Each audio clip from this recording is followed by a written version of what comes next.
Hello everyone, welcome to Arunodayam Creations. Today our topic is lymphatic system. So మనం previous వీడియోస్లో blood circulation గురించి చూసాం. So ఏం చేస్తుంది, heart and blood takes the responsibility of transportation of substances throughout the body. బాడీలో ఉన్న అన్ని సెల్స్కి సాలిడ్స్, లిక్విడ్స్ అండ్ గ్యాషియస్ సబ్స్టెన్సెస్ని ట్రాన్స్పోర్ట్ చేసే రెస్పాన్సిబిలిటీ మొత్తం కూడా హార్ట్ అండ్ బ్రెయిన్ తీసుకుంటాయి. So along with blood to పాటు one more system is also present in our body called as lymphatic system. So మన బాడీలో బ్లడ్తో పాటు ఇలా ట్రాన్స్పోర్టేషన్ ఆఫ్ సబ్స్టెన్సెస్ రెస్పాన్సిబిలిటీని ఇంకొకరు కూడా పర్ఫామ్ చేస్తున్నారు. ఎవరంటే వాళ్ళు లింఫాటిక్ సిస్టమ్. సో బ్లడ్తో పాటుగా లింఫాటిక్ సిస్టమ్ కూడా బాడీలో సబ్స్టెన్సెస్ని ఒక చోటు నుంచి ఇంకో చోటుకి ట్రాన్స్పోర్ట్ చేయడానికి యూజ్ అవుతుందన్నమాట.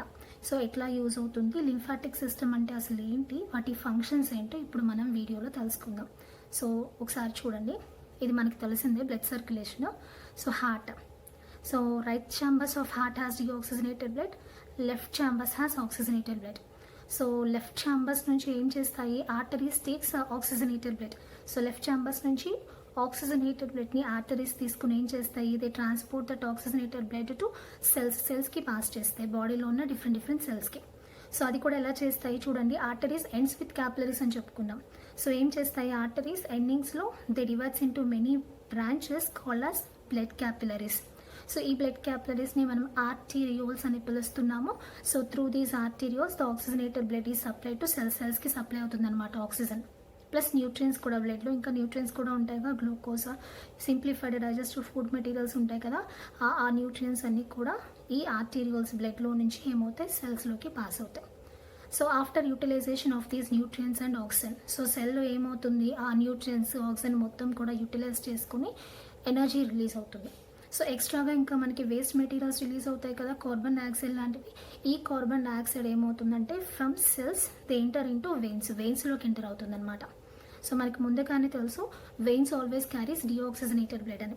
సో ఏం చేస్తాయి, ఆర్టరీస్ తీసుకొచ్చిన ఆక్సిజనేటెడ్ బ్లడ్లో ఉన్న ఆక్సిజన్ న్యూట్రియన్స్ని సెల్స్ యూజ్ చేసుకున్నాయి. మిగిలిపోయిన వేస్ట్ మెటీరియల్స్ అంటే కార్బన్ డైఆక్సైడ్ ఏం చేస్తున్నాయి, సెల్స్ వెయిన్స్లోకి పంపిస్తున్నాయి. సో ఏమవుతుంది, veins starts with blood capillaries అని చెప్పుకున్నాం, these are called as venues.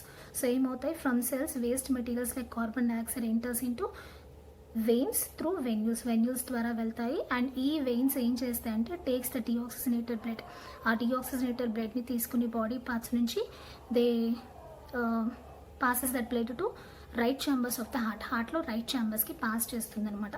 ఇది బ్లడ్ సర్క్యులేషన్, మనకి తెలిసిందే, ప్రీవియస్ వీడియోస్లో చదువుకున్నాం. సో ఇప్పుడు మనకి మధ్యలో ఒక విషయం జరుగుతుందన్నమాట, లింఫాటిక్ సిస్టమ్. సో ఇప్పుడు అది చదువుకోబోతున్నాం మనం. ఏం జరుగుతుందో చూడండి, ఆక్సిజనేటెడ్ బ్లడ్ రిసీవ్ చేసుకుని సెల్స్ ఫంక్షన్స్ని పర్ఫామ్ చేసిన తర్వాత డిఆక్సిజనేటెడ్ బ్లడ్ వెయిన్స్ తీసుకుంటాయని చెప్పాను కదా, కానీ ఏమవుతుంది అంటే only some amount of fluid is passed into veins. ఈ టిష్యూస్లో సెల్స్లో ఉన్న ఫ్లూయిడ్ వేవ్స్ కొంత మాత్రమే వెయిన్స్లోకి వెళ్తాయి అన్నమాట, మిగతా అమౌంట్ ఆఫ్ ఫ్లూయిడ్ ఇంకా సెల్లోనే ఉండిపోతుంది. సో ఆ ఎక్స్ట్రా అమౌంట్ ఆఫ్ ఫ్లూయిడ్ని ఏమంటాము అంటే టిష్యూ ఫ్లూయిడ్ అని పిలుస్తాం. టిష్యూలో మిగిలిపోయిన వేస్ట్ ఫ్లూయిడ్ అన్నమాట, tissue fluid. Or it is also called as interstitial fluid అని కూడా అంటాం, interstitial fluid or it is also called as lymph or it is also called as tissue fluid అని పిలుస్తాం. ఎందుకు అంటే సెల్కి మధ్యలో ఈ వేస్ట్ ఉంటుంది, లేదా సెల్ లోపల ఉంటుంది కాబట్టి టిష్యూ ఫ్లూయిడ్ అని పిలుస్తాము. అండ్ ఇంకా లాటిన్లో వచ్చేసరికి మనం వాటర్ని లింఫ్ అని పిలుస్తాం అనమాట. సో ఇక్కడ కూడా వాటరీ ఫ్లూయిడ్ ఉంటుంది కాబట్టి దానికి లింఫ్ అనే పేరు వచ్చింది. సో ఏమవుతుంది, ఇప్పుడు సెల్స్లో నుంచి వెయిన్స్లోకి కార్బన్ డైఆక్సైడ్ వెళ్ళేటప్పుడు, వేస్ట్ మెటీరియల్స్ వెళ్ళేటప్పుడు some amount of fluid will retain in the సెల్స్లో ఉండిపోతుంది, దాన్ని టిష్యూ ఫ్లూయిడ్ ఆర్ లింఫ్ అని పిలుస్తాము. ఈ లింఫ్ ఏమవుతుందంటే it enters into these vessels, ఈ వెజల్స్లోకి పాస్ అవుతాయి. ఏంటివి ఇవి అంటే this is called as lymphatic system which is present parallel to venous system.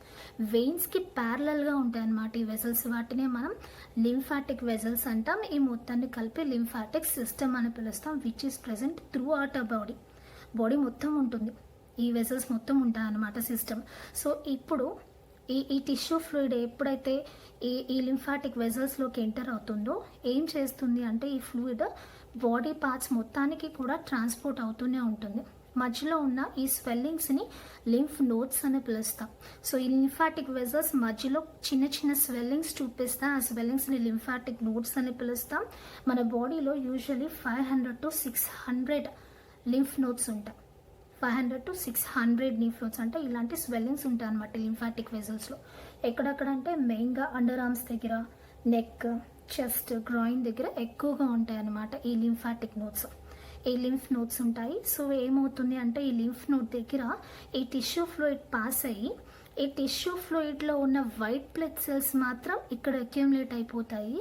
మిగిలిన ఎక్స్ట్రా ఫ్లూయిడ్ మాత్రం పాస్ అవుతూ మళ్ళీ వెయిన్స్లోకి జాయిన్ అవుతుంది.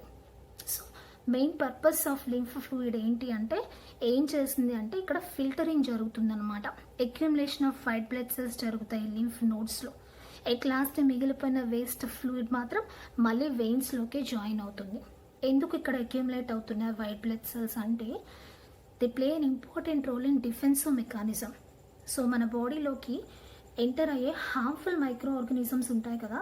సో ఇక్కడ అక్యూములేట్ అయిన వైట్ బ్లడ్ సెల్స్ ఏం చేస్తాయంటే ఎప్పుడైనా సరే whenever any harmful microorganism enter into our body they are ready to release antibodies. So ఇక్కడ ఏం చేస్తాయంటే ఈ వైట్ బ్లడ్ సెల్స్ ఎప్పుడైనా సరే మైక్రో ఆర్గానిజమ్స్ మన బాడీలోకి హార్మ్ఫుల్ ఎంటర్ అయినప్పుడు వాటిని మన యాంటీజెన్స్ అని పిలుస్తున్నాం. ఫారెన్ మైక్రో ఆర్గానిజం ఏది ఎంటర్ అయినా సరే సో వాటికి ఎగెనిస్ట్గా ఫైట్ చేయడానికి యాంటీబాడీస్ని రిలీజ్ చేస్తాయి అనమాట. అంటే డిఫెన్సివ్ మెకానిజంని చూపిస్తాయి అనమాట. They are mainly involved in immune system. అది లింఫాటిక్ సిస్టమ్. అర్థమైంది కదా. So oxygenated blood cells receive చేసుకున్నాయి. కార్బన్ డైఆక్సైడ్తో డీఆక్సిజనేటెడ్ బ్లడ్ వెయిన్స్లోకి వెళ్ళే లోపల మిగిలిన ఫ్లూయిడ్ని టిష్యూ ఫ్లూయిడ్ అంటాము. ఆ టిష్యూ ఫ్లూయిడ్ సెల్స్లోంచి ఏమవుతుంది it enters into A system which is present parallel to venous system. దాన్ని లింఫాటిక్ సిస్టమ్ అంటాం. లింఫాటిక్ సిస్టంలో అక్కడక్కడ చిన్న చిన్న స్వెల్లింగ్స్ ఉంటాయి. వాటిని లింఫ్ నోడ్స్ అని పిలుస్తాం. అక్కడ ఏమవుతుంది టిష్యూ ఫ్లూయిడ్లో ఉన్న వైట్ బ్లడ్ సెల్స్ మాత్రం అక్యుములేట్ అయిపోతాయి. అక్కడ నుంచి మిగిలిన అమౌంట్ ఆఫ్ ఫ్లూయిడ్ మాత్రం మళ్ళీ వీనస్ సిస్టంలోకి ఎంటర్ అవుతుందన్నమాట. ఇది లింఫాటిక్ సిస్టమ్. ఇంకా లింఫాటిక్ సిస్టమ్ పర్ఫామ్ చేసే 3 మెయిన్ ఫంక్షన్స్ ఏంటి అంటే they maintain balance of fluids present in our body. So kidneys యాక్చువల్గా మన బాడీలో వాటర్ బ్యాలెన్స్ని మెయింటైన్ చేస్తాయి. సో కిడ్నీస్తో పాటు లింఫాటిక్ సిస్టమ్ కూడా మన బాడీలో ఉన్న ఫ్లూయిడ్స్ని మెయింటైన్ చేస్తుంది అనమాట. బ్యాలెన్స్ని మెయింటైన్ చేస్తూ ఉంటాయి. సెకండ్ వచ్చేసరికి మనం చెప్పుకున్నాము they play an important role in immune system. ఇమ్యూనిటీని పెంచుతాయి అనమాట. అంటే వైట్ బ్లడ్ సెల్స్ అన్ని మన బాడీలోకి ఎలాంటి ఫారెన్ ఆర్గానిజమ్స్ వచ్చినా ఫైట్ చేయడానికి హెల్ప్ చేస్తాయి. ఇమ్యూన్ సిస్టమ్కి హెల్ప్ చేస్తాయి. నెక్స్ట్ వచ్చేసి absorbs fats and fatty substances. మీకు గుర్తుందో లేదో డైజెస్టివ్ సిస్టంలో small intestine has several finger like projections called as విల్లై. So ఆ విల్లైలో లాక్టియల్స్ ఉంటాయి బ్లడ్ క్యాపిలరీస్తో పాటు. లాక్టియల్స్ అంటే nothing but small lymphatic vessels. So ఈ లాక్టియల్స్ ఏం చేస్తాయంటే as they diameter is bigger than blood capillaries. So blood capillaries కన్నా వీటికి ఎక్కువ డయామీటర్ ఉంటుంది కాబట్టి they readily absorb fatty substances from digested food from small intestine.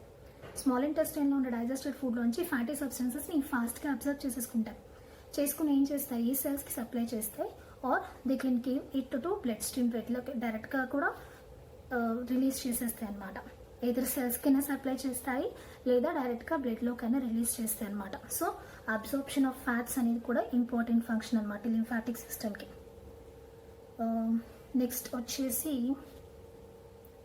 Lymphatic system is also called as drainage system. So drainage అనే word మనం ఎప్పుడు use చేస్తాం waste మెటీరియల్స్ని through channels tubes ద్వారా పాస్ చేయడాన్ని డ్రైనేజ్ అంటాం కదా. సో ఇక్కడ కూడా ఏమవుతుంది యూస్ఫుల్ కానీ వేస్ట్ సబ్స్టెన్సెస్ కానీ ఏమవుతున్నాయి రెండు కూడా ఈ వెజల్స్ ఈ ఛానల్స్ ఈ ట్యూబ్స్ ద్వారా వెళ్తున్నాయి కాబట్టి దీన్ని డ్రైనేజ్ సిస్టమ్ అని పిలుస్తాం అనమాట. ఇది మన లింఫాటిక్ సిస్టమ్.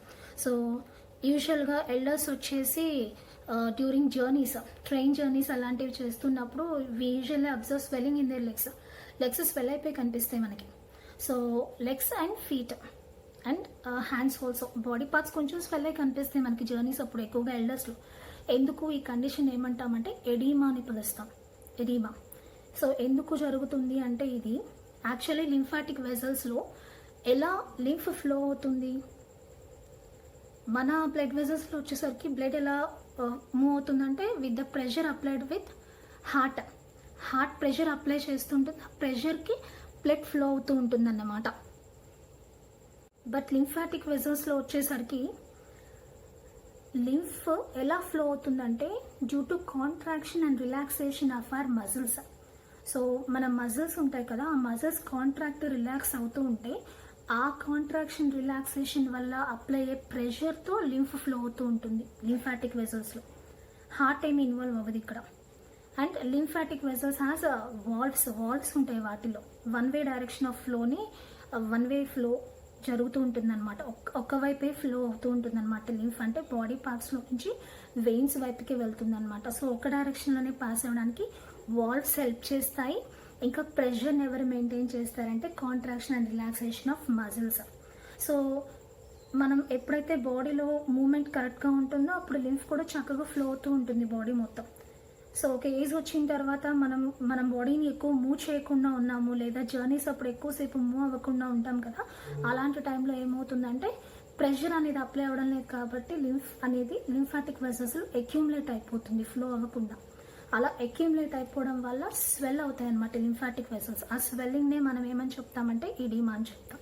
సో ఇలాంటి ప్రాబ్లం ఉన్న వాళ్ళు ఏం చేయాలంటే they have to reduce the intake of salt in they diet. So కొంచెం సాల్ట్ తక్కువ తీసుకోవడము, పడుకునేటప్పుడు they have to put below their feet, కాళ్ళ కింద దిండు పెట్టుకోవడము, regular exercises. So movement of legs ఎప్పుడు కూడా కొంచెం కాస్తైనా కాళ్ళు కొంచెం కదుపుతూ ఉండడం, అలా బాడీలో మూమెంట్స్ కనుక చూపిస్తూ ఉంటే లింఫ్ అక్యూములేట్ అవ్వకుండా చక్కగా ఫ్లో అవుతుంది. సో ఇలాంటి ప్రాబ్లమ్స్ కూడా రాకుండా ఉంటాయి అన్నమాట. సో మీకు అర్థమైంది అనుకుంటున్నాను. మన బాడీలో సబ్స్టెన్సెస్ ట్రాన్స్పోర్ట్ అవ్వడానికి బ్లడ్ ఎలా మెయిన్ రోల్ ప్లే చేస్తుందో అలాగే లింఫాటిక్ సిస్టమ్ కూడా ప్లే చేస్తుంది. అయితే లింఫాటిక్ సిస్టమ్ మెయిన్గా ఇమ్యూన్ సిస్టమ్ పర్ఫామ్ చేస్తుంది, బాడీలో బ్యాలెన్స్ చేస్తుంది ఫుడ్ కంటెంట్ని. నెక్స్ట్ వచ్చేసరికి ఫ్యాట్స్ అలాంటి సబ్స్టెన్సెస్ని అబ్జర్వ్ చేయడానికి యూజ్ అవుతుంది అనమాట. సో ఈ టాపిక్ మీకు అర్థమైంది అనుకుంటున్నాను. ఈ టాపిక్ కనుక మీకు అర్థమైతే ఈ వీడియోని లైక్ చేయండి, షేర్ చేయండి. ఇలాంటి మరికొన్ని వీడియోస్ కోసం నా ఛానల్ని సబ్స్క్రైబ్ చేయండి. Thank you so much for watching. జై హింద్.